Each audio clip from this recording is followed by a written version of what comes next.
Hello दोस्तों, मैं अमरदीप कादियान। नमस्ते, प्रणाम, सलाम वालेकुम, सत श्री अकाल, जय मसीह की, राम राम जी, जय माता की। दोस्तों, आपका स्वागत है मेरे यूट्यूब चैनल डिसेंट एडवाइज में। दोस्तों, आज हम बात करेंगे मोराटोरियम 30 आप कैसे ले सकते हैं। मोराटोरियम 30 लेने से पहले हम ये जानेंगे कि मोराटोरियम शब्द का जन्म कैसे हुआ। मोराटोरियम तो आज से 100 साल पहले भी बैंकिंग हो रही थी। लोग पैसे ब्याज पे बैंक से उधारे ले रहे थे, फैक्ट्री कारखाने लग रहे थे, होटल भी बन रहे थे। आपने देखा होगा एक टाटा का होटल है बॉम्बे में, वो भी उस टाइम बना था। उस टाइम जमुना दास बजाज की भी फैक्ट्री होती थी इस नाम से भी, और भी बहुत सी इंडस्ट्रियां लगती थी। हालांकि देश उस टाइम आज़ाद नहीं था, लेकिन बैंक का काम उस टाइम भी बैंकिंग का ही था। लोगों के पैसे इकट्ठे करके लोगों को कर्जाई करने का तब भी बैंक का यही काम था। उस टाइम भी मोराटोरियम 100 साल पहले भी लोगों को मिलता था, बट इसका नाम अलग था, अब भी नाम अलग है। ये तो क्या हुआ, कोरोना काल में इसका नाम मोराटोरियम रख दिया गया। मोराटोरियम का मतलब है छुट्टियों का हॉलीडे। जैसे आप स्कूल में पढ़ते थे पहले, या अभी भी पढ़ते हैं, तो आपके बच्चे पढ़ते हैं, आप देखते हैं कि स्कूल में साल में 2 बार छुट्टियां मिलती हैं। अब छुट्टियां मिलती हैं, इसका मतलब ये तो नहीं कि आपको उन छुट्टियों की फीस नहीं देनी। इसका मतलब ये भी नहीं कि आपको उस छुट्टियों के पीरियड में कोई स्कूल का काम नहीं करना। गर्मियों में भी छुट्टियां होती हैं, विंटर में भी और समर में भी, दोनों टाइम होती है, सर्दियों में भी होती हैं। ऐसे ही ये छुट्टियां जो हैं किस्तों का हॉलीडे, आजकल इसको नया नाम रख दिया ईएमआई का हॉलीडे को इसका नाम रख दिया गया मोराटोरियम। आज मैं इसके बारे में विस्तार से आपको बताऊंगा कि मोराटोरियम है क्या और आपको किस तरीके से ये 100 साल पहले भी मिल सकता था, आज भी मिलता था और आज भी आपको इजीली ये मिल सकता है। उसका तरीका क्या है दोस्तों, इसके बारे में जानने से पहले हम थोड़ा लीक से हट के बात करेंगे। अब जो अगला सवाल है वो है 1 करोड़ का। कोई भी आदमी मुझे ये बताए, जब देश में लॉकडाउन लगा है 25 मार्च को, उसका किस आदमी को फायदा हुआ है। लॉकडाउन जब लगा था हमारे देश में तो सैकड़ों की संख्या में सिर्फ कोरोना के पेशेंट थे, और आज की डेट में लाखों आदमी मर चुके हैं और लाखों करोड़ के करीब आंकड़ा पहुंचने वाला हो रहा है कोरोना के मरीजों का, जो कि ठीक भी हो चुके हैं और बहुत से उसमें आज भी कोरोना के पेशेंट हैं। अब सवाल ये आता है, मुझे ये नहीं समझ आता, केंद्र सरकार ने आदेश तो दे दिए भाई सारे देश को बंद कर दे, और सारा देश बंद भी हो गया, तो कोरोना तो नहीं गया, कोरोना तो यही है। तो हुआ क्या, उस देश बंद होने की वजह से आज जो लोगों का आज जो कोरोना काल चला हुआ है, लोगों की आर्थिक स्थिति खराब हो गई है, वो किस वजह से हुई। मेरे समझ में ये आता है कि वो कोरोना की वजह से लोगों की आर्थिक स्थिति खराब नहीं हुई, देश बंद होने की वजह से लोगों की आर्थिक स्थिति खराब हुई है। देश बंद होने की वजह से लोगों की जॉब गई है। क्यों, वो आदमी 10 साल से वहां काम कर रहा था, वो फैक्ट्री कारखाना शोरूम वाला था, उसको उठा ही नहीं रहा था। वो चाहे 10 रुपए कम दे रहा था, ज्यादा तो उठा तो नहीं रहा था वो उसको। जैसे ही कोरोना काल आया, लॉकडाउन हुआ, उसकी इनकम बंद हो गई, उसने उठा के उनको हटा दिया, और लोगों के काम धंधे 50% से भी कम चल रहे हैं। क्यों चल रहे हैं भाई, 25 मार्च से अगर पीछे चले जाएं तब भी तो वो चल ही रहे थे, चाहे वो 10 रुपए कमा रहे थे, चाहे 100 रुपए कमा रहे थे, कमा तो रहे थे। अब उनकी आर्थिक डेथ हो गई है, फाइनेंशियल डेथ हो गई उनकी। किस वजह से हुई, लोग कह रहे कोरोना की वजह से। मैं ये कहता हूं कि कोरोना की वजह से हमारे देश में किसी की फाइनेंशियल डेथ नहीं हुई, डेथ हुई देश बंद होने की वजह से। देश बंद कर दिया, अर्थव्यवस्था सारी ठप होगी। अब जब अर्थव्यवस्था ठप होगी, एक बार ट्रेन पटरी से नीचे उतर जाएगी, फिर तो उसको टाइम लगेगा भाई। अब क्योंकि लोगों के पास पैसा नहीं है, काम धंधे छूट चुके हैं, काम धंधे बिजनेस व्यापार ठप हैं। इधर से बैंक वाले बांस चढ़ा रहे भाई, एनबीएफसी कंपनी वाले पैसे दे भाई, पैसे कहाँ दे भाई, पैसे तो है ही नहीं भाई। तो दिक्कत परेशानी मध्यम वर्गीय परिवार को बहुत ज्यादा क्रिटिकल सिचुएशन है। जो बिल्कुल गरीब है, बीपीएल से नीचे है, मुझे लगता नहीं कि उनको किसी बैंक या एनबीएफसी कंपनी ने फाइनेंस उनका कर रखा था। जो रिच है, सुपर रिच है, उनको कोई फर्क ही नहीं पड़ा। फर्क किसको पड़ा? मध्यम वर्गीय परिवार को। और मध्यम वर्गीय परिवार 80 करोड़ है, 135 करोड़ के करीब जनसंख्या, 80 करोड़ से भी ज्यादा मध्यम वर्गीय की श्रेणी में है, वो सारे मारे गए। अब क्या हो रहा है? केंद्र सरकार अब हलफनामा दायर कर रही है माननीय सुप्रीम कोर्ट में कि भाई हम तो इनकी मोराटोरियम आगे एक्सटेंड नहीं कर सकते। भाई पहले तो कह रहे थे कि हम तो ब्याज के ऊपर ब्याज है उसको भी नहीं माफ कर सकते। भाई वो तो माननीय सुप्रीम कोर्ट जब सख्त हुए तो वो इस बारे में उन्होंने आवर दी। अब एक खुशखबरी तो है कि 25 नवंबर तक जो ब्याज के ऊपर ब्याज लगा है उसको वेव कर दिया, उसको छोड़ दिया जाएगा। जिसके ऊपर लग गया, अगर नहीं भी आपने किस्तें पे की है तो वो अब आपको वो पे करना नहीं पड़ेगा। आपने अगर पे कर दिया है तो आपको वो वापसी मिल जाएगा, आपके उसी अकाउंट में पैसे आ जाएंगे जिस अकाउंट से आपकी ईएमआई कटती थी। जिस तरीके से जिस अकाउंट से आपकी ईएमआई कट रही थी, जिस बैंक या एनबीएफसी कंपनी ने आपसे ब्याज के ऊपर ब्याज लिया है, मान लो आपने 3 महीने का लिया था या 6 महीने का भी लिया था, क्योंकि 6 महीने भी 31 अगस्त को खत्म हो गए और उसके बाद आपने 6 महीने की सारी किस्त भर दिया, तो उन्होंने तो ब्याज के ऊपर ब्याज लगाकर वो पैसा बैंक या एनबीएफसी कंपनी ने आपसे लिया है। अब आप कंटिन्यू पे कर रहे हो तो वो पैसा आपका रिफंड हो जाएगा। दूसरा, रिस्ट्रक्चर के बारे में भी केंद्र सरकार ने यहाँ भर लिया, पर मोराटोरियम के बारे में ओपनली नहीं भर रहे हैं। अगर मोराटोरियम ओपन कर दिया जाए, सबके लिए कर दिया जाए, तो वो फिर तो कोई दिक्कत ही नहीं होगी। अब जो लोन रिस्ट्रक्चर है उसमें एक कंडीशन है, आपकी मार्च से पहले की किस्तें बाउंस नहीं हो जानी चाहिए। अब मान लो केंद्र सरकार, रिजर्व बैंक आदेश दे दे कि मोराटोरियम को बढ़ा दिया जाए, फिर तो कोई मैटर ही नहीं करता कि आपकी मार्च से पहले की किस्त रुक रही थी या उस टाइम 6 महीने की रुक रही थी या 1 साल की रुक रही थी, वो तो सबको ही मोराटोरियम मिल गया।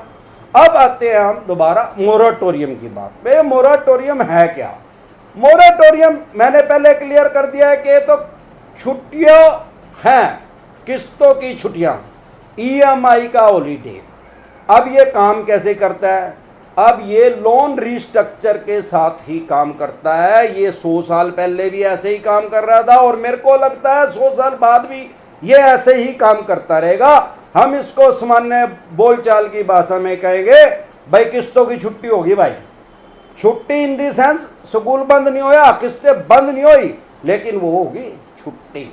अब वो कैसे होगी? पहली बात तो लोन रिस्ट्रक्चर के बारे में आपने सुना होगा।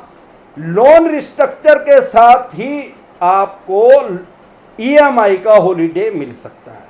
अब वो होगा कैसे, आपको कैसे अप्लाई करना है? सबसे पहले मान लो आपका 5 लाख रुपए का लोन था किसी भी bank, NBFC company, finance company, ये हर चीज के ऊपर लागू होता है। आपका पर्सनल लोन है, बिजनेस लोन है, car, motorcycle, scooter, jeep, truck, बस या अन्य किसी भी तरह का आपका लोन है, ये हर चीज के ऊपर लागू होगा। सबसे पहली बात तो ये समझने योग्य ही है। अब ये होगा कैसे? अगर फॉर एग्जाम्पल आपका 5 लाख रुपए का लोन है और मोराटोरियम आने से पहले आपकी सारी किस्तें क्लियर थी, रेगुलर आप चल रहे थे, सिर्फ मार्च के महीने में आके आपको दिक्कत पड़ी थी, तो आपकी 6 महीने की किस्त रुकी। मान लिया आपने वो 6 महीने की किस्त नहीं दी, मान लिया आपने उसके बाद भी 2 महीने की किस्त नहीं दी, क्योंकि सितंबर भी आ गया और अक्टूबर भी लगभग लोगों की निकल चुकी है, 1 से लेकर 10 तक किस्तें निकलती हैं। अब हम ये मान के चल रहे हैं कि आपने अगर 8 महीने की भी किस्त नहीं दी है, पहले आपने 6 महीने का मोराटोरियम ले लिया और अगर आपकी आर्थिक स्थिति आज ठीक नहीं है और वो आपने उन 2 महीने की भी पे नहीं किया, तो टोटल हो गए आपके 8 महीने। अब आपका लोन था, हम मान के चल रहे हैं 5 लाख रुपए का। अब 5 लाख रुपए में हम ये मान के चल रहे हैं कि 1 मार्च को जो बकाया था, जो बैंक ने, एनबीएफसी कंपनी ने बैलेंस पैसे आपसे लेने थे, वो रह गए थे 3 लाख रुपए। ये फॉर एग्जांपल है, इसको आप चाहे 10 लाख से कर ले, चाहे 1 लाख से कर ले, रिजल्ट वो वैसे ही आएगा। माना मूलधन 100 तो ही ब्याज निकलेगा, जब मूलधन ही नहीं होगा तो ब्याज कहां से आएगा? अब 3 लाख रुपए आज की, जब 1 मार्च को आपने 3 लाख रुपए बैंक या एनबीएफसी, एचएफसी कंपनी के, किसी भी कंपनी के आप ना वो 3 लाख रुपए देने थे। अब वो 3 लाख रुपए, अब मान लिया आपकी किस्त थी 10,000 रुपये, अब आपने 8 महीने की उसकी किस्त देनी है, 80,000 रुपये हो गए।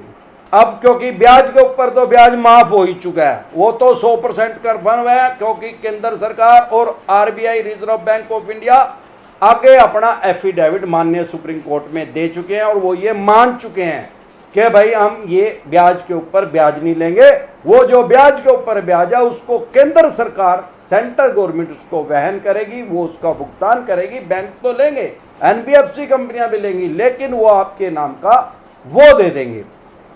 अब जो 80,000 रुपए बैंक ने आपसे लेने हैं और 3 लाख रुपए पहले लेने थे, इस तरीके से आपको मोराटोरियम 30 मिलेगा। इसको आप ध्यान से समझना। अब आपको देने हैं आज की डेट में बैंक के 3,80,000 रुपए। अब बैंक क्या करेगा, सबसे पहले तो आपके लोन को रिस्ट्रक्चर करेगा, मतलब 3,80,000 रुपए का आपका एक नया लोन बनाएगा, लोन नंबर भी नया जनरेट करेगा, वो आपके कंसेंट से होगा। अब आप उसको 5 साल का लेना चाहते हैं, 7 साल का, जितने का टर्नओवर आपकी बची हुई थी, एक आधा साल उसको बढ़ा सकता है, क्योंकि वो मैक्सिमम उसको 2 साल तक बढ़ा सकता है। 6 महीने, 9 महीने, 12 महीने, 15 महीने, 18 महीने और 21 या 24, इस वे में आप उसको रिस्ट्रक्चर करवा सकते हैं। कई बैंक ऐसे हैं 6, 12, 18 और 24 ये ऑप्शन दिया है, किसी ने दिया है 6, 9, 12, 18 और 24, अलग अलग है, बट 24 महीने तक आप उसको रिस्ट्रक्चर, मैक्सिमम आप जो टर्नओवर है उसको आप 2 साल तक के लिए बढ़ा सकते हैं। अब क्योंकि बैंक ने आपका लोन दोबारा रिस्ट्रक्चर कर दिया, बैंक को आपसे लेने हैं 3,80,000 रुपए। अब बैंक उसके 3,80,000 रुपए के ऊपर ब्याज लगा के आपका 3 साल का हुआ या 5 साल का टर्नओवर जो भी निर्धारित हुआ है, बैंक आपको बता देगा भाई अब आपकी इतनी किस्त बनेगी। तो कोई प्रॉब्लम नहीं है उसमें। अब प्रॉब्लम कहाँ आएगी, अब आप आर्थिक स्थिति आपकी खराब है, आप मोराटोरियम लेना चाहते हैं। मैंने पहले बताया मोराटोरियम 100 साल पहले भी मिल रहा था, वो क्या था, किस्तों का हॉलीडे हो गया। अब आप भी किस्तों की छुट्टी चाहते हैं, अपनी ईएमआई का हॉलीडे अभी भी चाहते हैं, लोन रिस्ट्रक्चर करने के बाद भी, क्योंकि अभी आपके पास पैसा नहीं है। तो आप बैंक से पहले ही रिक्वेस्ट करेंगे कि मेरा लोन रिस्ट्रक्चर करके उसकी मुझे 6 महीने की मोराटोरियम, ना बोलो ना नाम रखो यार, चीज तो वही है भाई, मैं 6 महीने किस्त नहीं दे सकता आपकी, मेरी आर्थिक स्थिति ऐसी नहीं है। वो आप अपने बैंक स्टेटमेंट लगाएंगे या आपकी जॉब चली गई या उसकी स्लिप लगाएंगे, मतलब बैंक के वो बात समझ में आनी चाहिए कि ये इसकी जेन्युइन प्रॉब्लम है इस आदमी की जो ये मेरे पास आया है। और ये भी मान के चलिए बैंक के एनबीएफसी कंपनी भी कहीं ना कहीं आपसे पैसा वो अपना निकालना चाहती है, आपके केस को एनपीए में नहीं डालना चाहती, डिफॉल्ट की श्रेणी में नहीं डालना चाहती। जो मैं कह रहा हूं 100 साल पहले भी होता था, वो इसी कारण होता था क्योंकि बैंक को ये दिखता था कि इस सामने वाले आदमी के पास पैसा है नहीं किसी भी कीमत पे, तो इससे इस तरीके से पैसा ले लिया जाए आराम आराम से, ताकि ये इजी मोड में आके हमारा पैसा दे दे। अब आपने 6 महीने की रिक्वेस्ट बैंक पे डाली, तो बैंक क्या करेगा, उसने लेने थे आपसे 3,80,000 रुपये, वो 6 महीने का भी उनका ब्याज कैलकुलेट कर लेगा और उसके बाद आपको बता देगा। फॉर एग्जाम्पल अब आपकी किस्त आनी थी 12,000 रुपये, अब क्योंकि आप 6 महीने की छुट्टियां ले रहे हैं तो बैंक उसका हिसाब लगा के आपको बता देगा, ठीक है भाई साहब 6 महीने की आपको छुट्टी मिल गई, 3,80,000 रुपये हमने लेने हैं और 6 महीने का ये ब्याज लग के अब आपकी किस्त हो गया 13,500 रुपये। अब आप 6 महीने बाद अपनी किस्तें देना शुरू कर देना, 10 मिल गया मोराटोरियम, आप उसको इंग्लिश में मोराटोरियम कह दो। अब आप अगर ज्यादा आर्थिक स्थिति खराब है, आपको ये लग रहा है कि मैं यार 6 महीने में बाद भी नहीं शुरू कर पाऊंगा क्योंकि मेरा को काम ही 30% चल रहा है, जब तक मेरा काम 100% नहीं चलेगा मैं इनकी 100% किस्त नहीं दे पाऊंगा, मेरा एक लोन नहीं है, मेरे 4 लोन और चले हुए हैं, तो आप बैंक से रिक्वेस्ट कर सकते हैं कि आप मेरा 1 साल का मोराटोरियम दे दीजिए, 1 साल मेरी ईएमआई को छूट कर दीजिए। तो बैंक उसको भी कर सकता है, फिर वही कैलकुलेशन होगी, 3,80,000 देने दे, उनका 1 साल का ब्याज लग के और वो किस्त को एक्सटेंड कर देगा, किस्त को आपकी बड़ी कर देगा। अब आप कह रहे हैं कि मैं तो भाई साहब एक में भी नहीं दे सकता, तो मैक्सिमम आपको 2 साल की छूट मिल सकती है, 2 साल का मोरेटोरियम भी आपको मिल सकता है। अब आपको मैं 2 में भी नहीं दे सकता, 5 साल बाद देनी शुरू करूंगा, ये मिशन इम्पॉसिबल है। ऐसे नहीं है, ऐसे तो आप कह दो यार मैं तो 50 साल बाद देनी शुरू करूंगा, और 50 साल भाई साहब 35-40 साल के अभी, और 50 साल के बाद फिर बैंक कैसे पैसे लेगा? ऐसा नहीं होगा। मैक्सिमम 2 साल। आपने बोला कि मैं तो 2 साल नहीं दे सकता जी, जितना ब्याज लगता हो लगा लो, मैं राम राम ते दे दूंगा, कोई बात नहीं। अब बैंक क्या करेगा, 2 साल का 3,80,000 रुपए का ब्याज लगा के अब आपको किस्त बता देगा भाई 15,500 रुपए किस्त होगी आपकी, और ये 2 साल के बाद स्टार्ट होगी। बस मिल गया आपको हॉलीडे। लेकिन उसमें एक कंडीशन बैंक की सबसे पहले ये होगी कि 1 मार्च 2020 से पहले आपकी किस्तें डिफॉल्ट नहीं होनी चाहिए, ताकि बैंक को ये लगे कि भाई ये जेन्युइन कस्टमर है, ये पहले भी मेरे पैसे इजली मोड में हर तारीख को पूरे टाइमली दे रहा था, ये आगे भी 2 साल के बाद ये मेरे को मेरा पैसा दे देगा और उसका ब्याज भी दे देगा। तो बैंक को आप बेसिक बात समझे, बैंक को आपसे पैसा लेके करना क्या, फिर मेरे को देना है, उसको देना है, उसको देना है, उसको देना, अपने पास तो उसने रखना नहीं है, उसने तो उस पैसे का ब्याज चाहिए। अब बैंक को जब ये समझ में आ जाएगा कि यार ये जेन्युइन कस्टमर है, ये तो बहुत अच्छा है, मेरे पैसे पूरे टाइम से दे रहा था, ये 2 साल बाद भी दे देगा, तो बैंक आपको ही करजाई करके रखेगा, आपको, या एनबीएफसी कंपनी भी हो जो, वो आपको ही पैसा देकर रखेगी, उसने ब्याज ही तो लेना है, नहीं तो आपसे लेके उसको देना, उससे लेके चौथे को देना, चौथे से लेके 5वें को देना, वो अपना पैसा आपके पास ही छोड़ देगा और आपको उसकी हॉलीडे मिल गई। अब आपको ये तो लग ही रहा है कि यार 1.5 साल में तो मेरा 100% काम चल ही जाएगा। जब 100% काम चल जाएगा तो भाई सब उसकी किस्तें दे देना बस। और दूसरा तरीका क्या है रीस्ट्रक्चर का, भाई आपने 3,80,000 रुपए बैंक के देने थे, 3,80,000 का उसने अब आपकी दोबारा से किस्तें बना दी, रीस्ट्रक्चर कर दिया लोन को, अब वो आपसे 80,000 रुपए तो मांग नहीं रहा, अब वो नेक्स्ट मंथ से आप उसकी किस्तें देने शुरू कर देना। तीसरा तरीका क्या है आपको लोन निपटाने का, भाई 8 महीने के आपके पास पैसे पूरे पड़े हैं, किसी तरीके से आप उसके पैसे दे दो और वो रिस्ट्रक्चर की जरूरत ही नहीं है, अपना कंटिन्यू करते रहो। इस तरीके से आप अपने लोन पे मोराटोरियम ले सकते हैं। आपको सबसे पहले ब्रांच हेड से अपने बात करनी पड़ेगी, अगर ये नहीं देते हैं, आपकी फाइनेंशियल स्थिति बहुत ज्यादा खराब है, तो आप इनकी शिकायत बैंकिंग लोकपाल के पास, जैसे बीमा लोकपाल होता है ऐसे बैंकिंग लोकपाल भी होता है, बैंक अम्बुड्समैन इंग्लिश में उसको, उसके पास इनकी शिकायत कर सकते हैं कि भाई मेरा फाइनेंशियल स्थिति सही नहीं है, मैं इनसे रिक्वेस्ट कर रहा हूँ, ये जान मेरी पहले बिल्कुल A to Z किस्त गई हुई थी, ये जानबूझ के मुझे आगे नहीं बढ़ा रहे हैं। तो अगर आपकी एनबीएफसी से है तो आप आरबीआई के पास इनकी कंप्लेंट कर सकते हैं। इसमें आप कंज्यूमर कोर्ट में नहीं जा सकते, क्योंकि ये कोई सेवा में लापरवाही नहीं है, ये बैंक या एनबीएफसी कंपनी अपने विवेक पे उन्होंने अपने विवेक से फैसला लेना है कि मैं इसको दूं क्या नहीं दूं। आप उनके ऊपर कंज्यूमर कोर्ट में इसके बारे में केस नहीं कर सकते, क्योंकि वो कोई सेवा में कोताही नहीं कर रहे हैं, उन्होंने कंडीशन रखी नहीं थी, ये एक रास्ता निकाल रखा है बैंक और एनबीएफसी कंपनियों ने अपना पैसा इजीली मोड में लेने का, ताकि ग्राहक भी बच जाए और बैंक भी बचा रहे। तो आज के लिए बस इतना ही, कल फिर मिलते हैं एक नए टॉपिक के साथ। तब तक के लिए आप मेरे चैनल पे अपना प्यार और आशीर्वाद बनाए रखें। वीडियो अच्छी लगी हो तो प्लीज लाइक करें, शेयर करें, सब्सक्राइब करें और बेल आइकन का बटन दबाना ना भूलें। नमस्कार।